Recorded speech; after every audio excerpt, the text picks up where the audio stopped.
ഇന്ന് കുരിശിൻ്റെ വഴിയിലെ 13-ാം സ്ഥലമാണ് നമ്മൾ ധ്യാനിക്കുന്നത്. തൻ്റെ തിരുക്കുമാരൻ്റെ ഛേദനയറ്റ ശരീരം മടിയിൽ ഇങ്ങനെ താങ്ങി പിടിച്ചിരിക്കുന്ന, അന്ന് ശിമയോൻ എന്ന മഹാത്മാവ് പറഞ്ഞതുപോലെ വ്യാകുല വാളാൽ പിളർന്ന ഹൃദയവുമായി ഒരമ്മ. ഈ ചിത്രം നമ്മളൊന്ന് ധ്യാന വിഷയമാക്കുന്ന സമയത്ത് നമുക്ക് മനസ്സിലാവുന്ന ഒരു സത്യം എന്താണെന്ന് വെച്ചാൽ, അമ്മയുടെ മടിയിൽ കിടക്കുന്നത് തൻ്റെ പൊന്നുമകൻ്റെ ചേതനയറ്റ ശരീരമല്ല, നേരെ മറിച്ച് ഞാനും നിങ്ങളുമാ, പാപത്തിന് മരിച്ച ഞാനും നിങ്ങളും. അമ്മമാതാവ് അമ്മയുടെ വിമല ഹൃദയത്തിലാണ് നമ്മളിങ്ങനെ ചേർത്ത് പിടിച്ച് പൊതിഞ്ഞിരിക്കുന്നത്. കാരണം എന്താണെന്നറിയോ?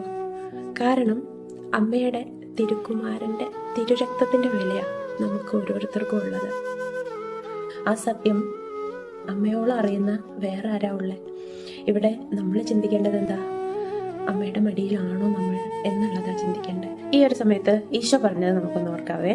അതായത്, എന്നെ അനുഗമിക്കാൻ ആഗ്രഹിക്കുന്നവൻ എല്ലാം ത്യജിച്ച് തൻ്റെ കുരിശും എടുത്ത് എൻ്റെ പിന്നാലെ വരട്ടെ എന്ന്.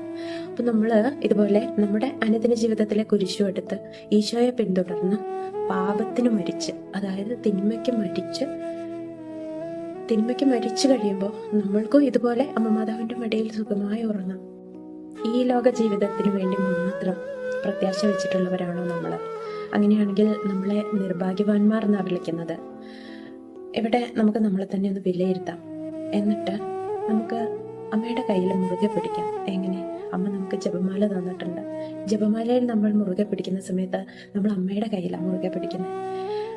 അമ്മയുടെ കൈയാകുന്ന ജപമാലയിൽ മുറുകെ പിടിച്ചിട്ട് നമ്മുടെ അനുദിന ജീവിതത്തിലുള്ള നമ്മുടെ വിഷമങ്ങളാവട്ടെ, സങ്കടങ്ങളാവട്ടെ, ദുഃഖങ്ങൾ, നിരാശകൾ, സന്തോഷങ്ങൾ, ഇതെല്ലാം നമുക്ക് വേണ്ടി കുത്തിത്തുളയ്ക്കപ്പെട്ട ഈശോയുടെ ആ ഒരു തിരുവിലാവിൽ നിന്നൊഴുകിയ ആ തിരുരക്തത്തിൽ, ആ തിരുജലത്തിൽ നമുക്കിങ്ങനെ നമ്മളെ തന്നെ പൂർണ്ണമായി സമർപ്പിച്ചിട്ട് നമുക്ക് ഈ ഒരു സമയത്ത് പ്രാർത്ഥിക്കാം. ഈശോയെ, നിന്റെ അതിദാരുണമായ പീഡാസഹനങ്ങളെ ഓർത്ത് ഞങ്ങളുടെ മേലും ഈ ലോകത്തിൻ്റെ മുഴുവൻ്റെ മേലും കരുണയായിരിക്കണമെന്ന് ആത്മാർത്ഥമായി നമുക്ക് പ്രാർത്ഥിക്കാം. കർത്താവെ അനുഗ്രഹിക്കണമേ. പരിശുദ്ധ ദൈവമാതാവേ, ക്രൂശിതനായ കർത്താവിൻ്റെ തിരുമുറിവുകൾ എൻ്റെ ഹൃദയത്തിലും പതിപ്പിച്ചുറപ്പിക്കണമേ.